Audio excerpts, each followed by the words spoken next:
Hello दोस्तों, नमस्कार। आप सभी दोस्तों का आपके अपने channel maths in easy way में आपका स्वागत है।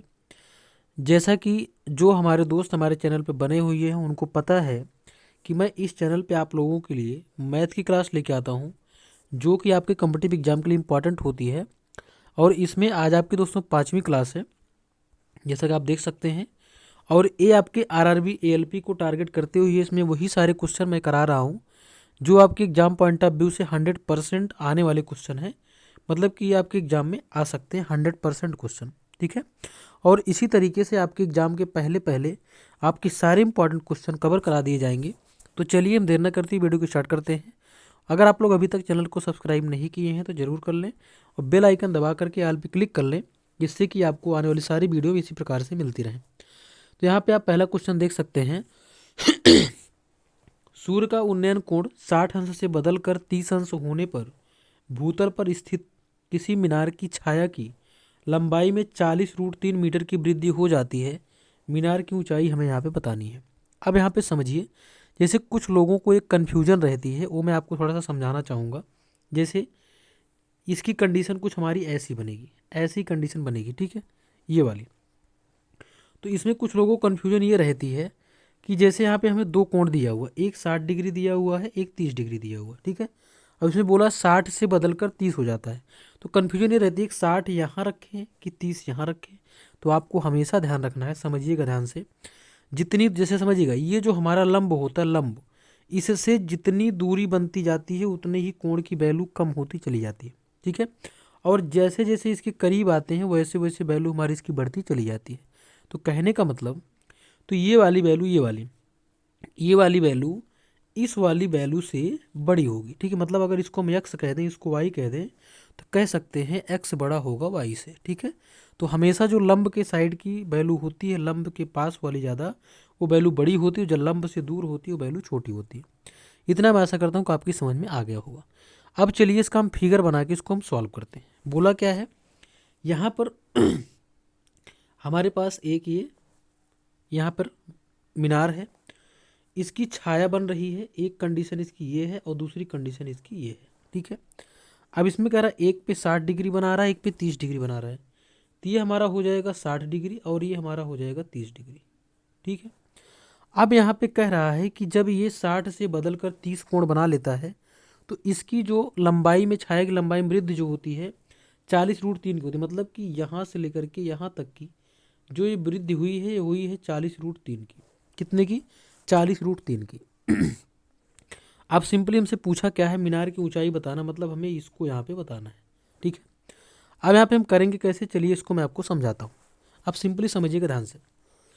जैसे मान लीजिए अगर यहाँ पे हम इतनी डिस्टेंस को, एक्स ले लें, एक्स लेना पड़ेगा आपको, ठीक है, बिना लिए आएगा नहीं। तो हम क्या करेंगे, यहाँ पे ये जो ट्रेंगल लेंगे, ये वाला, पहले इस ट्रेंगल का यूज करेंगे, इसका, ये वाला ट्रेंगल लेंगे ये, ठीक है। तो इसमें कोण हमारा कितना, 60 है। और लंब और आधार का मामला है, तो लंब आधार के मामला में टैन चलता है। तो ये एक बार समझा देता हूँ, जैसे कि टैन थीटा, तो टैन 60 डिग्री बराबर लंब, लंब कितना है एच है, और आधार कितना है एक्स है, ठीक है। और टैन 60 की वैल्यू, और आपको मैं बता दूं कि टिग्नामेंट्रिकल वैल्यू जितनी भी आपको याद होनी चाहिए, आपकी एकदम टिप्स पे होनी चाहिए, क्योंकि बिना उसके न्यूमेरिकल आपके नहीं लग पाएंगे। तो टैन 60 की वैल्यू हमारी होती है √3 और बराबर में होता है h/x, ठीक है, ये है। अब यहाँ पे एक चीज़ समझिएगा ध्यान से, हमें वैल्यू किसकी निकालनी, h की। तो हम क्या करेंगे, x का टर्म, x की वैल्यू हम h के टर्म में रखेंगे। तो इसको हम क्या लिख सकते हैं, x बराबर h/√3। क्या लिख सकते हैं, x बराबर h/√3, ठीक है। अब सेम कंडीशन यहाँ पे आगे करेंगे, आगे क्या होगी समझिएगा ध्यान से। अब यहाँ पे इस बड़े वाले ट्रेंगल को लेंगे, इसको, ये बड़ा वाला ट्रेंगल, इसको, इसका कोण कितना है, 30 डिग्री, और हाइट कितना है, h है, और बेस यानी कि आधार कितना है, 40√3 प्लस x है। चलिए यहाँ पे इसको हम लिखते हैं, ठीक है। इसको थोड़ा सा इरेज कर लेते हैं, उसके बाद फिर हम इसको यहाँ पे लिखते हैं। इसको आप समझिएगा ध्यान से, ठीक है, जिससे कि आपको यहाँ पे दिक्कत ना हो। x की वैल्यू हमारी यहाँ पे मिल चुकी है, ठीक। अब इसको हम आगे देखते हैं। हमने क्या बताया, हम इस ट्रेंगल का यूज करेंगे, इसका। तो यहाँ पे टैन 30 की वैल्यू क्या होती है, ये होती है 1/√3, ठीक है, बराबर। फिर इसके बाद लंब हमारा क्या है, h, आधार हमारे पास कितना है, 40√3 प्लस x, 40 √3 प्लस में x, ये होती वैल्यू हमारी। ठीक है, अब इसके बाद हमें यहाँ पे क्या करना है, यहाँ पर अब हम क्या करेंगे, x के प्लेस पे, समझिएगा ध्यान से, इसको पहले हम क्रॉस गुणा कर लेते हैं, क्रॉस मल्टीप्लाई। ये जो 40√3 प्लस x है ये वैल्यू, ये इसको 1 में मल्टीप्लाई करेंगे तो हमारा आ जाएगा 40√3 प्लस में x, यही तो आएगा, और इक्वल टू में ये √3 का h में होगा तो ये √3h हो जाएगा। इतना मैं ऐसा करता हूँ कि आपकी समझ में आया होगा। ठीक है, अब इसके बाद यहाँ पर हम क्या करेंगे, h की वैल्यू, किसकी, h की वैल्यू, ठीक, x की जो वैल्यू हमें यहाँ पे दी गई है, अब हम फिगर को यहाँ पे इरेज कर देते हैं। ठीक है, क्योंकि हमारा इक्वेशन यहाँ पे कंप्लीट हो चुका है, इसको हम इरेज कर देते हैं, फिगर का पूरी कंडीशन हमारी कंप्लीट हो चुकी है। अब इसको हम करेंगे सॉल्व, ये वाली वैल्यू, ये वाली वैल्यू। अब यहाँ पर अगर आप ध्यान से देखें तो ये हमारा बन रहा है 40√3 प्लस में, अब x की वैल्यू यही रिप्लेस करेंगे h/√3, अब इक्वल टू में हमारे पास हो जाएगा √3h, क्या हो जाएगा, √3h। अब थोड़ा सा इसको सॉल्व करेंगे, ये हो जाएगा 40√3 और बराबर में √3h माइनस ये ई वैल्यू इतनी पूरी, ये वैल्यू उधर जाएगी, माइनस हो जाएगी, माइनस में h/√3। दोस्तों ये क्वेश्चन आपको ऐसे ही करना है, इससे शॉर्ट क्वेश्चन नहीं हो सकता है। ठीक है, और ये क्वेश्चन आपके एग्जाम में पूछे भी जाते हैं। तो यहाँ पे इसका क्रॉस मल्टीप्लाई, √3 का √3 में 3 हो जाएगा, तो हो जाएगा 40√3 और बराबर में हो जाएगा 3h, ऊपर बन जाएगा, और माइनस में 1 का h में होगा तो h हो जाएगा, और बट्टे में हमारे पास आ जाएगा √3, क्योंकि √3 का गुणा 1 में होगा। ठीक है, अब सिंपली देखो, √3 का जब √3 में करेंगे 3 हो जाएगा, 4 3 12 120, ये बना लिया, और बराबर में यहाँ क्या बचा, 3h से h जाएगा, यहाँ पे 2h हो जाएगा। ठीक है, अब इसको यहाँ पे सॉल्व करेंगे तो 2 से 2 कैंसिल, h की वैल्यू हमारे पास यहाँ पे निकल के आ गई 60, कितना आ गई, 60 निकल के आ गई। और ऐसे ही आपको क्वेश्चन इसको करना है। ठीक है, इसी के साथ हम आगे चलते हैं। अगला क्वेश्चन क्या है, इसको देखते हैं। इसमें यहाँ कह रहा है, इस क्वेश्चन में एक संख्या को 3:2 के अनुपात में विभाजित किया गया जाता है। जब प्रत्येक संख्या में 8 जोड़ा जाता है तो अनुपात बदलकर 7:5 हो जाता है। दोनों संख्याओं में से बड़ी संख्या कौन सी होगी, ये हमको बताना है। ठीक है, हम मान लिए कि पहली संख्या हमारी 3x हो गई और दूसरी संख्या हमारी 2x हो गई। ठीक है, ये दोनों का अनुपात था, ये बन गया। अब कह रहा है प्रत्येक में 8 जोड़ दे रहे हैं, ठीक है जोड़ दिए, 8 हम जोड़ दिए यहाँ पे। अब कह रहा है इनका अनुपात बन के यहाँ पे कितना हो जा रहा है, ये 7:5 हो जा रहा है। ठीक है, अब इसको सिंपली हम सॉल्व करेंगे। चलिए, 5 को इधर गुणा, 7 को इधर गुणा, 5 3 15x और प्लस में 5 8 40 बराबर में ये हो जाएगा 7 दूनी 14x, फिर यहाँ पे प्लस में 7 8 56, ये हो गया। ठीक है, बस इसी को हमें यहाँ पे सॉल्व करना है। 15x से 14x माइनस होगा, इधर आके तो x बना लेगा, बराबर में 40 56 से माइनस होगा तो यहाँ पे 16 आ जाएगा। कितना आ गया, 16। हमसे क्या पूछा है, हमसे पूछा है यहाँ पे संख्याओं में से बड़ी संख्या कौन सी है, तो जिसका अनुपात बड़ा होगा वही संख्या बड़ी होगी। तो यहाँ पे 3 का अनुपात बड़ा था, यानी कि 3x यहाँ पे, तो अगर x की वैल्यू 16 आ गई है तो 3x की वैल्यू कितना हो जाएगी, 48। मतलब यहाँ पे बड़ी संख्या जो है कितना है, 48। हमारा इसका बिल्कुल राइट आंसर यहाँ से हो जाएगा। इसी के साथ हम आगे देखते हैं। ये क्वेश्चन आपका बहुत ही इंपॉर्टेंट है, 100% मोस्ट इम्पॉर्टेंट। ठीक है, ये और इसके पहले भी मैंने जो कराया आपको ये वाला क्वेश्चन, ये एग्जाम पॉइंट ऑफ व्यू से ये सब क्वेश्चन बहुत ज़्यादा इंपॉर्टेंट है। ये आपके एग्जाम में अक्सर पूछे जाते हैं और इसमें लोग कंफ्यूज भी होते हैं, गलतियाँ कर जाते हैं। कैसे गलतियाँ करते हैं, चलिए हम आपको बताते हैं। ये जो आपका लिखा हुआ क्वेश्चन है, ये इसमें पहले हमको एक फार्मूला बताऊँगा, ए की एम बराबर ए की एन। ठीक है, तब हम इसको सीधा लिख देते हैं m=n। ठीक है, एक इसका क्या मतलब है, इसको मैं आपको न्यूमेरिकल से बताता हूँ। जैसे मान लीजिए हमारे पास लिखा है 2 की घात 3 और बराबर 2 की घात x। ठीक है, तो अब देखिए यहाँ पर जो है ये आधार समान है, तो 3x बराबर 3 हम यहाँ पे लिख सकते हैं। यही रूल हमें यहाँ पे लगाना है। ठीक है, और एक चीज़ और समझाना चाहूँगा इसके पहले, जैसे कि अगर मान लीजिए किसी नंबर पे, मान लीजिए इस पर क्यूब रूट 3 लगा है। ठीक है, क्यूब रूट लगा है, तो इसको हम लिख सकते हैं 5 की पावर 1/3। इसी तरीके से अगर √5 लगा है तो इसको लिख सकते हैं 5 की पावर 1/2, ऐसे लिख सकते हैं। ठीक है, अब यहाँ पे चलिए हम आपको इसको बताते हैं। ठीक, हाँ एक फार्मूला और, जैसे a की पावर m की पावर n, तो इसको हम लिखते हैं a की पावर m × n, ऐसे। ठीक है, ये हम फार्मूला यहाँ पे ए भी यूज़ करेंगे। अब कैसे करेंगे, चलिए ये हम आपको अच्छे से समझाते हैं। जैसे हमारा क्वेश्चन जो लिखा है, ये लिखा है 5n और बराबर में ये 625 लिखा हुआ है। ठीक, अब यहाँ पर ये जो 5n लिखा हुआ ये जो रूट है इसकी पूरे की पावर, समझिएगा, पूरे की पावर 1/2 हो जाएगी। अभी मैंने आपको समझाया, ठीक है। और इस 625 जैसा कि आपको अगर नहीं पता है तो आप जान लीजिए कि 5 की पावर 4 आपकी कितना हो जाता है, 625। ठीक, इसके बाद अब जैसे कभी मैंने आपको बताया ए की एम की एन, तो ये हो जाता है ए की एम एन, मतलब कि पावर का पावर में गुणा, वही यहाँ होगा। एन का 1/2 में होगा तो ये हो जाएगा ए n/2। n/2 के बराबर में 5 की 4 हो गया, 5 की घात 4। अब देखिए यहाँ पे अब वही फार्मूला लगा देंगे, ये बराबर है तो घात हम बराबर मान लेंगे, मतलब कि n/2 equal to 4, n/2 equal to 4। तो n की वैल्यू कितना हो जाएगी, 4 2 8, n इक्वल टू हमारे पास यहाँ पे निकल के आ गया 8। तो यहाँ पे 8 हमारा इस क्वेश्चन का बिल्कुल राइट आंसर यहाँ से हो जाएगा।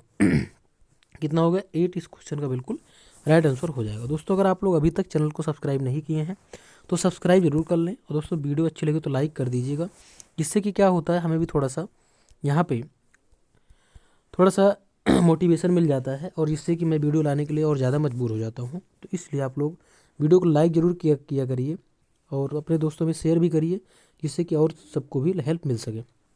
चलिए हम इसको देखते हैं। एक संख्या को पहले 15% घटाया जाता है और फिर 20% बढ़ाया जाता है।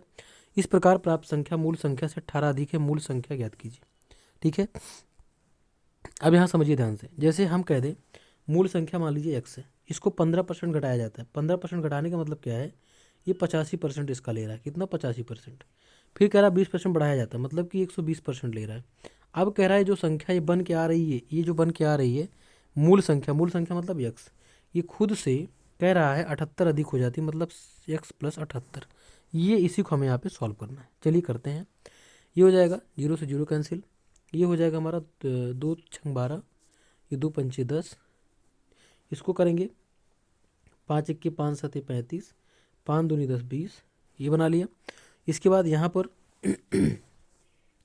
2 तिहाई 6, 2 दाम 20, कितना निकल के आया हमारे पास, निकल के आया x गुड़े 17/10 गुड़े 3/5।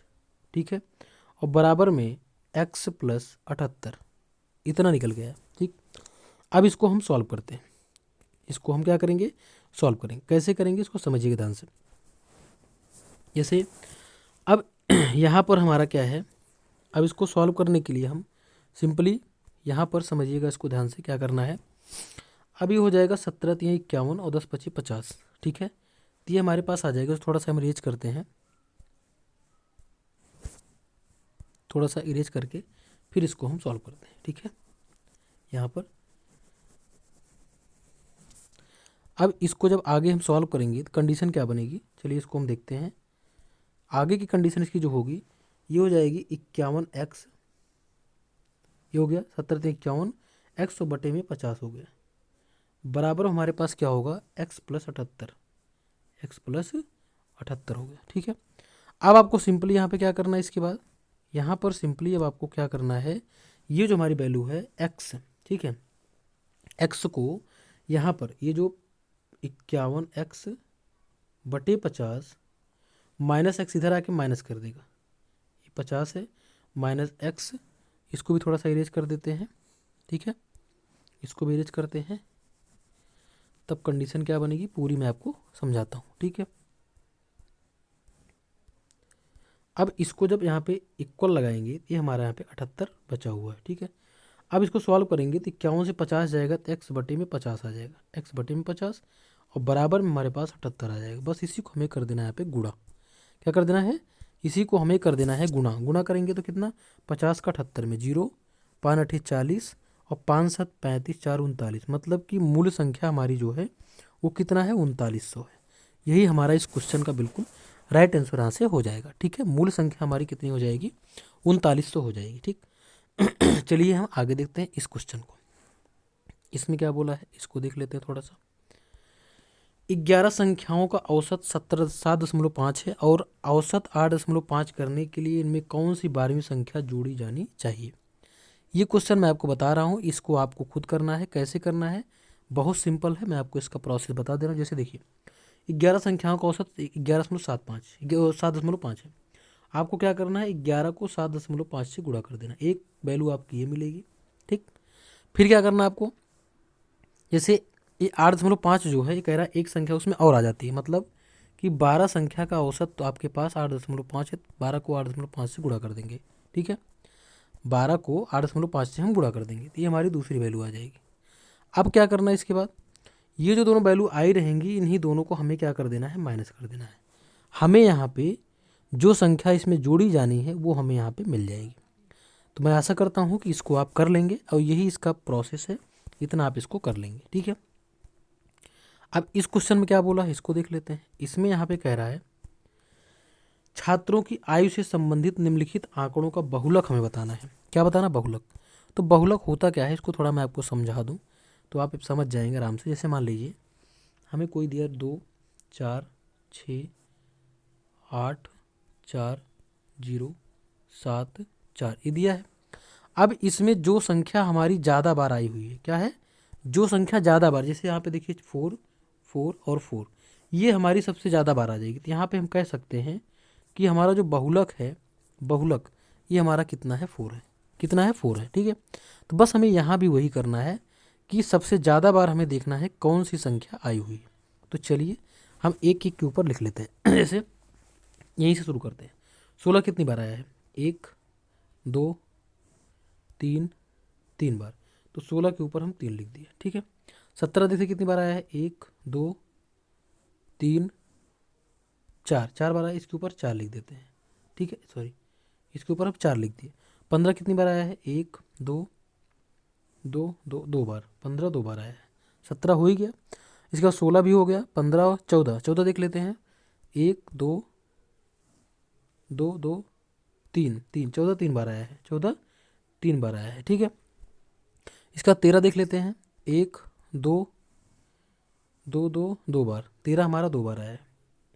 फिर इसके 2 बार, इसके बाद फिर क्या है, फिर हमारे पास है 12, 1 2 2 बार, मतलब सबसे ज़्यादा बार यहाँ पे आप अगर आप देखें तो आपका यहाँ पे मिल रहा है 17।